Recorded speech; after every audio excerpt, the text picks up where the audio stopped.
The black SUV idled at the curb like a predator, its windows tinted so dark the town couldn't see the face inside it, only the shape of a man who had come back different. Across the street, the auto shop sat the way Ethan remembered it, small, tired, and stubbornly standing. The sign was sun-faded. The garage door was half open. The smell of oil and old rubber drifted into the morning air like a memory that refused to die. The driver rested his wrist on the steering wheel, Ethan sitting at the back seat of the SUV, as he watched a figure move inside the shop, bending, lifting, wiping hands on a rag. His father. Ethan's jaw tightened. He didn't come to talk. He didn't come to ask questions. He came to finish something that had been unfinished for years. He looked down at the folded paper on his lap. A speech short enough to fit in one breath, sharp enough to scar. He mouthed the line again, carefully, like practicing the cut before the knife went in. "You left me with nothing," he whispered. "So I came back to show you what nothing creates." Then he unlocked his phone. A post was already scheduled for 9 p.m. A photo of Ethan holding a cashier's check, the town's church in the background, and his father's name tagged like a target. The caption was polished, almost polite. That was what made it deadly. It didn't sound like rage.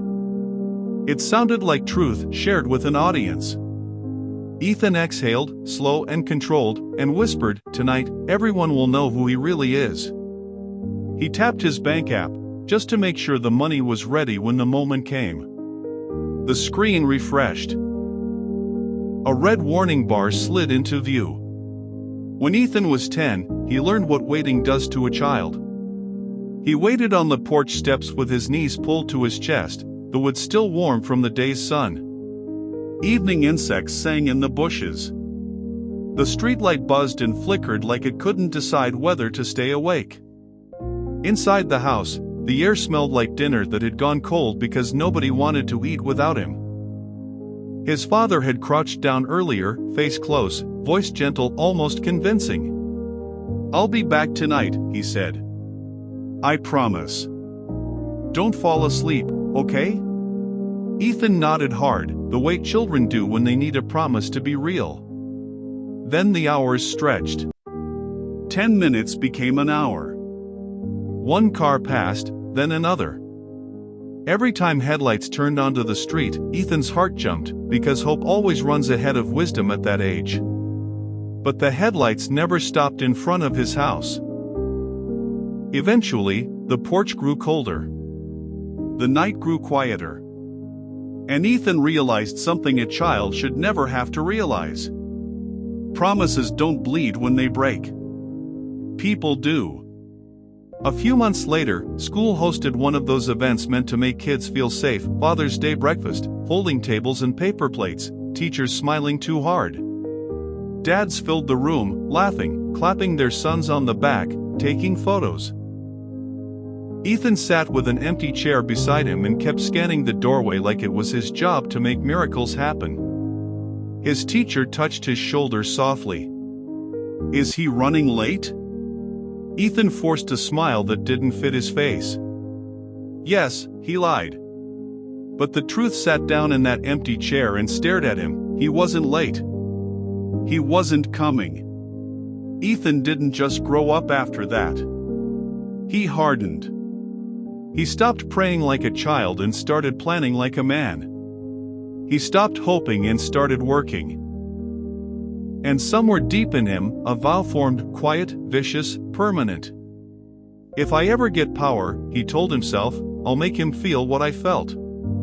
And now he had enough power to buy his whole life. Ethan didn't panic when the red warning flashed. Not yet. He stared at it the way a man stares at a locked door, annoyed, not defeated, then shifted his phone in his palm like the problem was already solved. Because the truth was, the money was only a prop. The real weapon was timing. Across the street, Elijah kept working, unaware that his son had returned with a decade of silence sharpened into a single day. Ethan unfolded the paper again and scanned the speech, not for meaning, he already knew what it meant, but for rhythm. He needed the room to lean in. He needed them to feel inspired before they felt sick. The plan was clean. Surgical.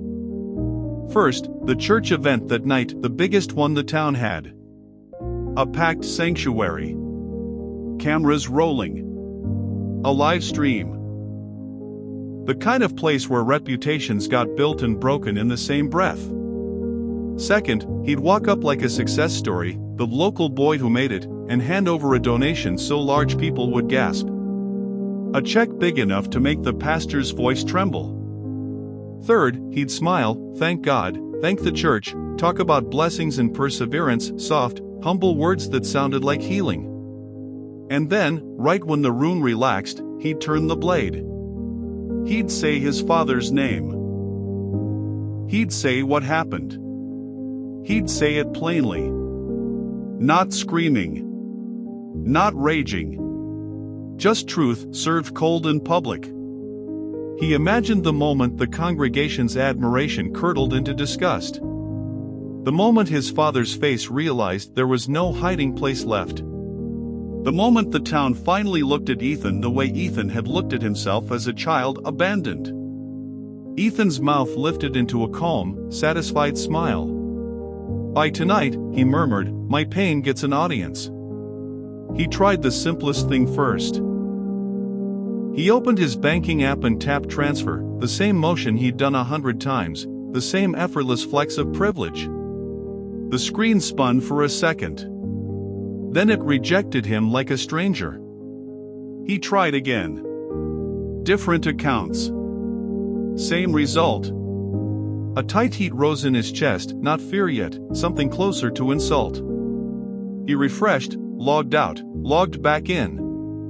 The red warning stayed, steady as judgment.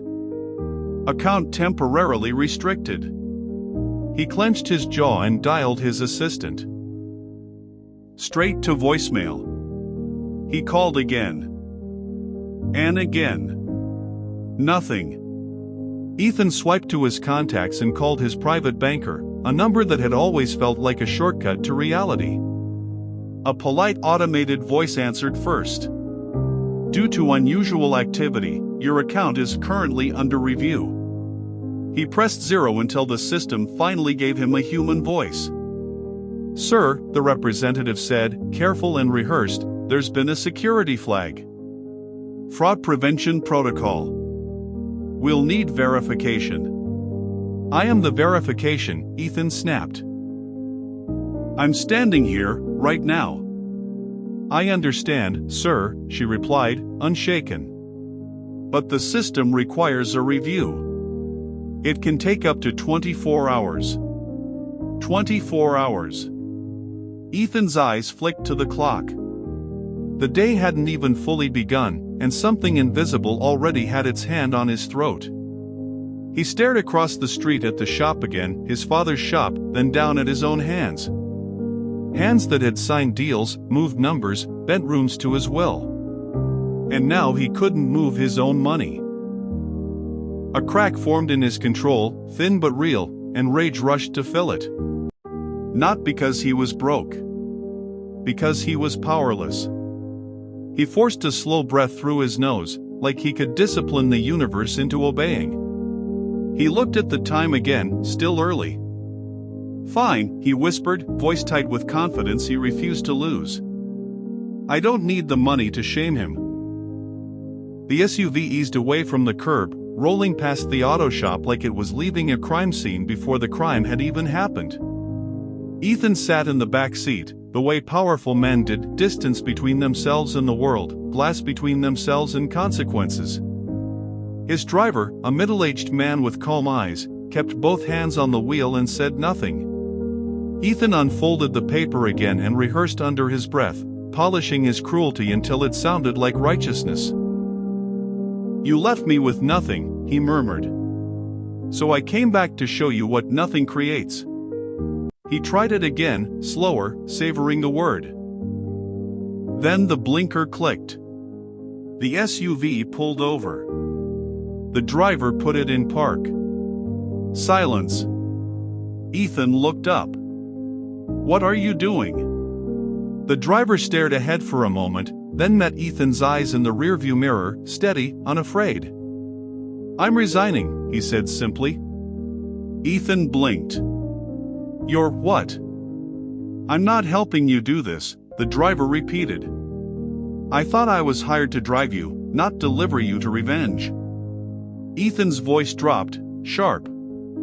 Do you know who I am? I know exactly what you are right now, the driver replied. Ethan leaned forward. You'll lose a lot of money walking away from me. The driver's mouth twitched, not a smile, almost pity. You don't have access to that right now, do you? Ethan froze. The words landed perfectly because they were true. The driver stepped out, opened the trunk, set Ethan's bag on the pavement, and closed it with quiet finality. Ethan stood there with his suit bag in hand and sun in his face, watching the SUV disappear like a door shutting. It was the first time all day someone looked at him, and wasn't impressed. Ethan walked into town the way he'd imagined it 1,000 times, like a king returning to the place that once treated him like a beggar. But the town didn't pause. It didn't whisper. It didn't care. A pickup rumbled past, kicking dust near his shoes. A couple stepped out of a diner laughing, not even glancing at him. The air smelled like fried oil and hot pavement, like nothing had changed since he left except him. He pushed open the diner door and stepped inside, expecting the weight of his presence to shift the room. A waitress with tired eyes glanced up. Sit anywhere you want, Han, she said, already turning away. Han. Not sir. Not is that Ethan? Just Han, the way you speak to a stranger who doesn't matter enough to remember. When she came back, Ethan tested the old name like it still held power. You know who I am? He asked, casual, too casual. She shrugged. Should I? He forced a short laugh. I grew up here. Ethan. The waitress squinted like she was trying to place a song she didn't like. Want coffee? That was it. A few minutes later, a man about Ethan's age walked in, broad shoulders, familiar face. Ethan recognized him immediately, Samuel, a former classmate. Ethan stood. Samuel? The man looked him up and down, puzzled. Sorry, do I know you? Ethan's throat tightened. He almost said, I'm the boy you watched get left behind. Instead, he swallowed it. In this town, he wasn't a headline. He was just a man in good clothes with a tight smile. He stepped outside again, irritation boiling, until he saw it. A banner stretched across the church entrance, cheerful and bright. Honoring Brother Elijah for faithful service. Ethan stopped like he'd been struck. Brother. Faithful. Service. The words hit him like an insult dressed as praise. Ethan didn't mean to go back across the street. His feet carried him anyway, slow, deliberate, until he stood near the edge of the auto shop lot where the gravel met the cracked sidewalk. He stayed in the shadow of a pole like a man watching a trial he'd already decided. Inside the bay, his father moved with the kind of quiet you only earn after life has taken everything loud from you. Ethan's father was older than Ethan remembered. Not just gray, smaller. His shoulders weren't broad anymore. His hands looked rougher, knuckles swollen like every year had asked him to pay interest. A beat-up sedan sat in the garage, hood lifted. A woman stood nearby holding a toddler, shifting the child like she'd been doing it all morning. Ethan couldn't hear the words, but he saw the exchange, the woman's embarrassed shrug, the open palm, the apology that comes when you don't have enough. And then father did something Ethan wasn't ready for. He waved the money away.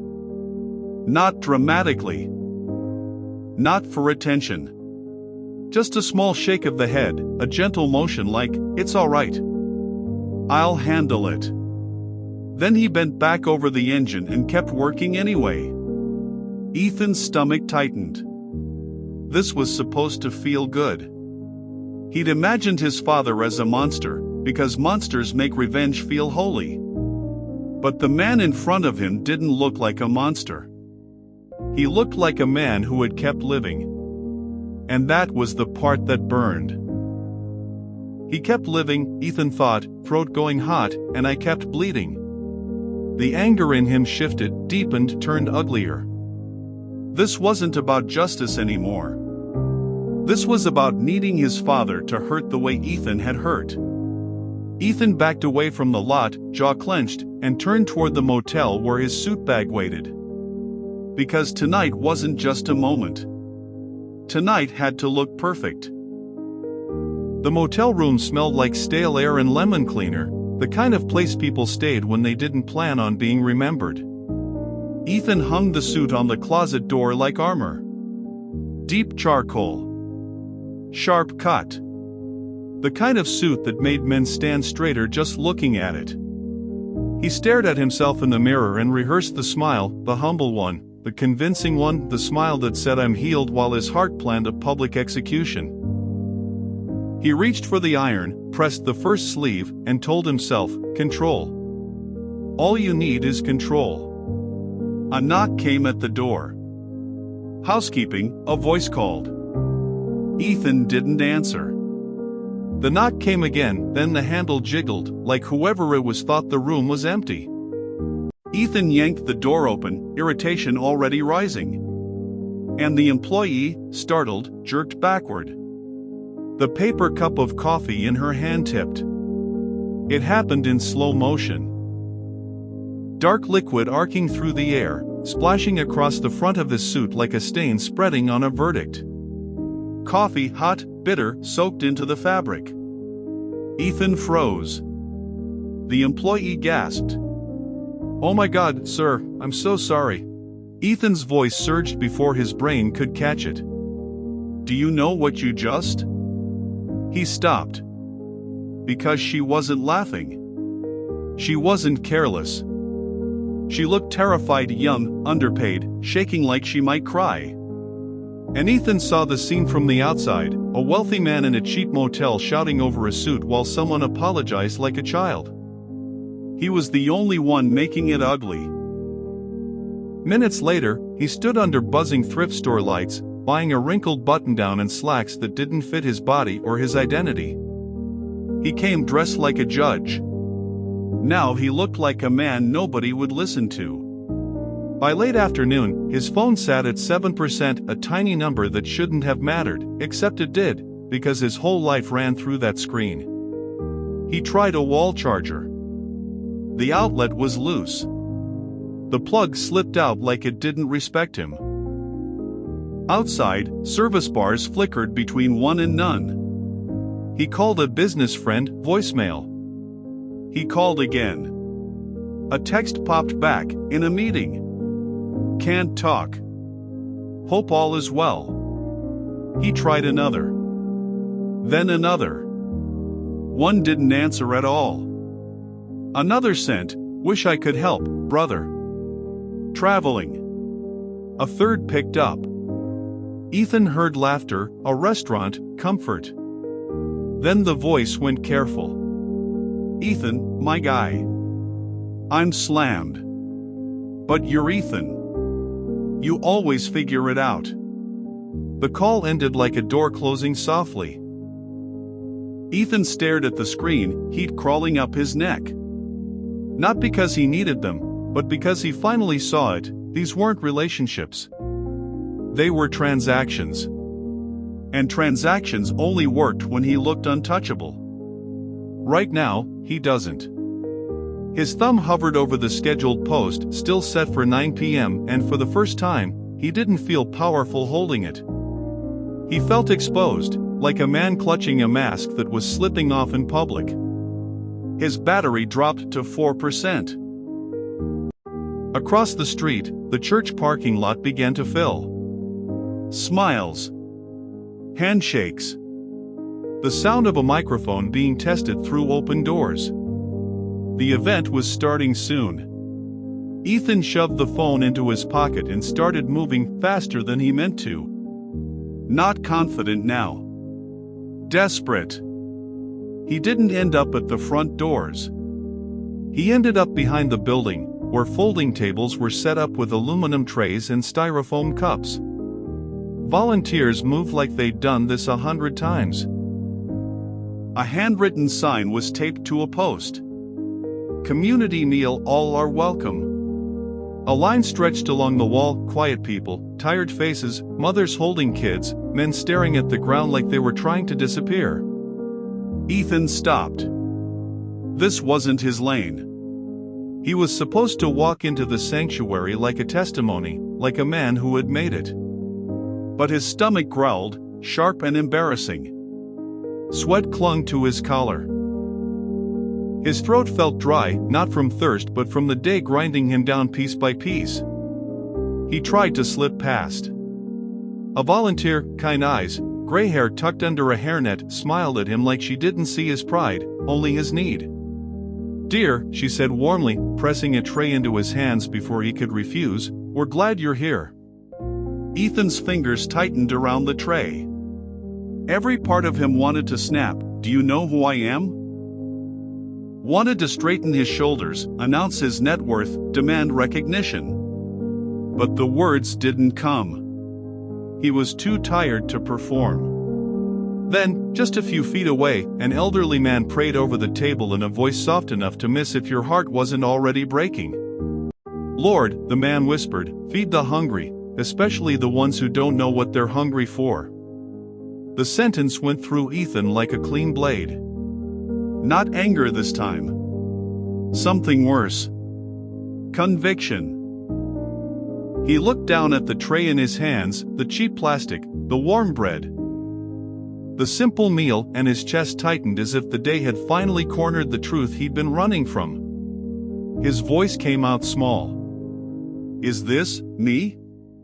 Ethan stepped away from the line, shaken, and found a quiet spot behind the fellowship hall. He set the tray down and dragged a hand down his face. "No," he whispered, more to himself than to God. "I earned my way out." The words sounded strong, but they didn't steady him. "I worked. I bled. I survived," his thoughts argued. "I deserve to come back on top." Then the darker truth followed, honest and ugly. "I deserve revenge." He pictured his father's face when the room turned on him. He pictured humiliation, silence, shame, an exact mirror of what he had carried. "And he deserves it," Ethan insisted. "He deserves shame." The air stayed still. No thunder. No drama. Just one question rising in his chest, quiet, persistent, impossible to drown out. What will you become if you get what you want tonight? Ethan swallowed. Because the answer wasn't healed. The answer was hungrier. Revenge wouldn't make him whole. It would only teach him to need pain, someone else's pain, to feel powerful. He handed the tray back to a volunteer without meeting her eyes and started walking toward the church entrance anyway. He just wasn't sure anymore what he was walking in there to do. In the side parking lot, Ethan, reaching for his pocket, suddenly realized his hotel key was missing. He checked again. Jacket pocket. Pants pocket. Nothing. His phone was dead weight in his pocket, no battery, no flashlight, no rideshare, no call for help. Just a black screen reflecting his face like an accusation. Helplessness turned physical. He paced, scanned the gravel, then dropped to his knees and searched near the curb like a man looking for dignity he'd misplaced. Nearby, a car coughed and died. A couple stood by the hood, embarrassed, waving for help. And then a voice. Older, familiar in a way Ethan hated that he recognized. "Looking for something?" the man asked. Ethan looked up. Ethan's father, Mr. Elijah, stood a few feet away, sleeves rolled, a small tool bag in his hand. He wasn't dressed for the event. He was dressed to work. He glanced at the stalled car, then his eyes shifted, landing on Ethan. Recognition flickered across his father's face, quiet but real. "Ethan," he said, voice rough. Ethan stood slowly, throat tight. He expected anger. A defense. Instead, his father reached into his truck, pulled out a bottle of water, and held it out. "You look tired," he said. "Drink." Ethan didn't move. His father nodded once, like he understood the refusal, then glanced down at Ethan's hands. "You lose something?" he asked, gently. No sarcasm. No judgment. Ethan's voice came out strained. "Yes, my hotel key." His father looked around the gravel and curb, then took off his jacket and offered it as if it was normal. "We'll find them," he said. "And if we don't, I can get you where you need to stay tonight." Ethan's stomach turned. He came back to expose a monster. But the man in front of him was serving him, without negotiation, without conditions. It's hard to hate someone who's serving you. Moreover, the hotel he paid for expires that night. By tomorrow he ought to renew his payment, and there is no money to do that. Add to the fact that he just lost the hotel room key. So he searched and found no choice but to go with him. They arrived as the first song was ending. Ethan stepped through the side doors with his father's worn jacket on his shoulders, thrift store shirt clinging to his back. The sanctuary air was cool, scented with perfume and polished wood, humming with church energy, smiles, hugs, soft laughter. Ethan stayed near the back at first, half hidden behind a column. On stage, the pastor held a microphone and beamed. "Tonight," he said, "we honor a servant who never needed a spotlight to be faithful." The screen lit up with a photo of Mr. Elijah in work clothes beside a church van, smiling awkwardly like he'd been caught doing something kind. Applause rose. People stood. Ethan's stomach twisted. Then Mr. Elijah, standing near the stage, turned his head. His eyes found his son Ethan. No drama. Just fear, followed by sorrow. The kind that doesn't demand forgiveness. The kind that expects punishment. The pastor continued. "And we also have a surprise tonight. Someone from this town has returned. Someone God has blessed, and he wants to give back." A murmur ran through the room. "And that someone is Ethan." Every head turned. Ethan walked down the aisle, each step loud, camera phones lifting. He reached the stage. The pastor handed him the microphone with a proud smile. Ethan lifted the mic. He saw expectant faces, ready to celebrate him. He saw his father's face, braced for a blade. Ethan opened his mouth to begin the line he had practiced all day. "You left me with nothing." But the words wouldn't come. His throat tightened. His hands shook, not with nerves, but with truth pushing back. And in that moment, Ethan understood, the real war wasn't with his father. It was with his pride, the part of him that needed an audience to feel powerful. He lowered the mic, eyes locked on his father. His voice came out low and urgent. "We need to talk. Now." He didn't let the pastor recover. Ethan stepped off the stage, motioned sharply, and his father followed. They slipped into a side hallway where music and murmurs softened into muffled sound, replaced by fluorescent lights and the smell of cleaning supplies. They stopped near a storage room. Ethan turned so fast his father flinched. "You don't get to stand up there," Ethan hissed, voice shaking, "and let them clap for you like you didn't ruin someone's life." Mr. Elijah opened his mouth, then closed it. Ethan's words poured out like they'd been waiting years for a crack in the dam. I waited on the porch, Ethan said, eyes burning. I waited until the streetlight came on. I waited until my mother stopped pretending the food was still warm. You promised you were coming back. He swallowed, the memory sharp enough to cut. And at school, Father's Day breakfast, every kid had someone. Every kid. I sat there with an empty chair like it was normal. My teacher asked if you were running late and I lied because I didn't want pity. His voice rose. Do you know what that does to a child? His father's eyes glistened, but he didn't wipe them. Ethan stepped closer. People look at me now like I'm strong. Like I'm impressive. They don't know the truth. The truth is I built my whole life around one question: why wasn't I worth staying for? The hallway felt too small for the pain. Mr. Elijah breathed in, slow and unsteady, and when he finally spoke, his voice wasn't defensive. It was broken. I sinned, he said. I ran.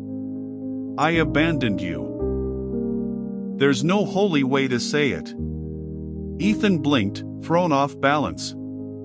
He expected excuses. A fight. He continued, words heavy. I told myself you'd be better without me. But the truth. I was ashamed. I was afraid. I chose the coward's exit. He looked down at his rough hands, trembling. I prayed for you, he whispered. Every day. Not because prayer erases what I did, because it was the only way I knew to stay connected to a son I didn't deserve. He lifted his eyes again. No demands. No pressure. I'm not asking you to forgive me tonight, he said quietly. I'm just owning it. Fully. I was wrong. Ethan's chest heaved. All the anger he carried, so sharpened, so rehearsed, had nothing to pierce now. Repentance stood in front of it like a wall. His face tightened, and his eyes blurred. He didn't break into rage. He broke into grief. They returned to the sanctuary side by side, but it didn't look like victory. It looked like a man walking back into a room he planned to conquer, carrying something heavier than a cashier's check. The worship team played softly to cover the pause. The pastor stood near the pulpit, confused. Phones were still raised. Eyes still locked. Ethan stepped forward and asked for the microphone again. When the pastor placed it in his hand, Ethan felt the weight of it, how easy it would be to turn pain into performance. He took a breath. I came here tonight, he began, voice steady but stripped bare, to do something cruel. A ripple moved through the crowd. I told myself it was justice, he continued. I told myself it would heal me. But today, everything I lean on got pulled out from under me. Money. Control. Pride. He swallowed. I realized I don't just have a story. I have a wound. And I've been using that wound like a weapon. He paused, eyes scanning the room. I was going to expose someone tonight. I was going to make my pain loud enough that nobody could ignore it. His voice softened. But God stopped me, in one day. Ethan shook his head, almost ashamed of his own honesty. I'm not here to weaponize my past for applause, he said. I'm here because I don't want revenge to be the thing that finishes me. Then he said it, clearly, like a door closing on his old self. God didn't humble me to embarrass me, he humbled me to save me. The room fell silent. Not awkward silence. Holy silence. 2 days later, Ethan stood in front of the auto shop again. No black SUV. No suit. No entourage. No dramatic timing. Just a borrowed pickup parked out front, and Ethan's hands in his pockets like he didn't know what to do with himself when he wasn't performing. The garage door was open. Sunlight spilled onto the concrete floor. Mr. Elijah was under a hood, sleeves rolled, grease on his forearms like he'd never learned how to be anything other than useful. Ethan cleared his throat. "Do you need help?" His father slid out slowly, eyes cautious like he didn't trust good moments yet. "Yes," he said. "If you're offering." Ethan nodded once. That was all he could manage. For the next hour, his father showed him small things: how to hold the flashlight so it actually helps, how to listen for the difference between a loose belt and a bad bearing, how to turn a wrench without stripping a bolt. It wasn't a bonding montage. He still carried heaviness. His father still carried shame. But in the pauses between instructions, something new existed: space without punishment. At one point, Ethan muttered, almost to himself, "I don't know how to do this." His father didn't laugh. He just said, "Neither did I," when it mattered. They worked in silence after that. Not angry silence. Rebuilding silence. And as the afternoon light stretched across the shop floor, Ethan finally understood the kind of healing God had chosen for him. Slow, unglamorous, honest. He came back to make his father small. But God showed him he was already small, just louder. Lessons to learn in today's story. 1. Revenge feels like justice, but it is actually a prison. 2. God will dismantle everything you trust before He rebuilds what you need. 3. Sometimes the people you write off as monsters are often just broken humans. For true character is revealed not in success, but in how you treat people when nobody is watching. 5. Convenience relationships cannot carry you through real crisis. 6. Forgiveness is not a feeling. It is a decision to stop letting the past vote on your future. Thank you for watching. Please like, subscribe, and share.